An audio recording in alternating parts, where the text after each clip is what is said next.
اعوذ باللہ من الشیطان الرجیم بسم اللہ الرحمن الرحیم۔ ناظرین کرام، کیا آپ جانتے ہیں کہ اللہ تعالیٰ نے حضرت اسرائیل علیہ السلام کا روح قبض کرنے کے لیے انتخاب کیوں کیا؟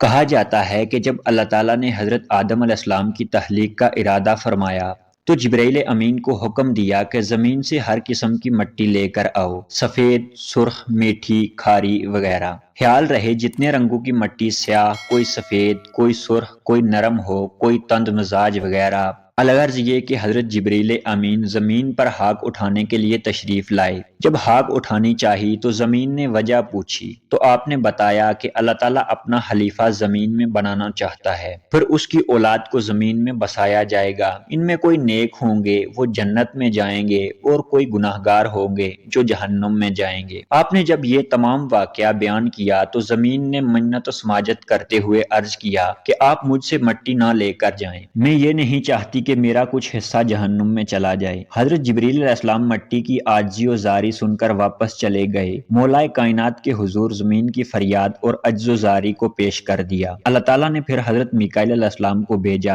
ان کے ساتھ بھی یہی ماجرا درپیش آیا، وہ بھی زمین کی فریاد سن کر واپس چلے گئے۔ پھر حضرت اسرافیل علیہ السلام کو زمین پر بھیجا گیا، آپ کے ساتھ بھی وہی کیفیت درپیش آئی جو پہلے دونوں فرشتوں کے ساتھ پیش آ چکی تھی۔ آپ زمین کی عجز و انکسار اور اس کے غم و پریشانی کو دیکھ کر واپس چلے گئے۔ پھر اللہ تعالیٰ نے حضرت اسرائیل علیہ السلام کو بھیجا، آپ زمین پر تشریف لائے۔ جب مٹی اٹھانی چاہی تو زمین نے حسب معمول سابق فریاد کی، لیکن حضرت اسرائیل علیہ السلام نے کہا کہ تیری بات مانوں یا رب کے حکم کو تسلیم کروں۔ آپ نے زمین کی کوئی فریاد نہ سنی بلکہ مٹی لے کر اللہ تعالیٰ کی بارگاہ میں حاضر ہو گئے۔ اسی وجہ سے روح قبض کرنے کی ذمہ داری آپ کو سونپی گئی۔ حقیقت ہے کہ رحیم اور ترس کرنے والے سے روح قبض کرنا ممکن نہیں تھا۔ بچے کا روح قبض کرنا ہو، اس کے والدین اس کے قریب رو رہے ہوں اور ماں باپ کی اولاد اس کی حالت نزع کو دیکھ کر غم و الم کی تصویر بنے ہوئے اس کے پاس پریشانی سے آنسو بہا رہے ہوں، کسی آدمی کے اقربا اس کو قریب الموت دیکھ کر پریشان ہوں، ایسے نازک مراحل میں وہی روح قبض کر سکتا ہے جس کو نہ کسی پر رحم آئے۔ یہ کام اسرائیل علیہ السلام کا ہی ہے۔ وہ اقربا کو روتے چلاتے دیکھ کر بھی کہتے ہیں کہ میرا کوئی جرم نہیں، میں تو خدا کے حکم کا پابند ہوں، میں تو بار بار اس گھر کا چکر لگاتا رہوں گا، تم اپنی فکر کرو۔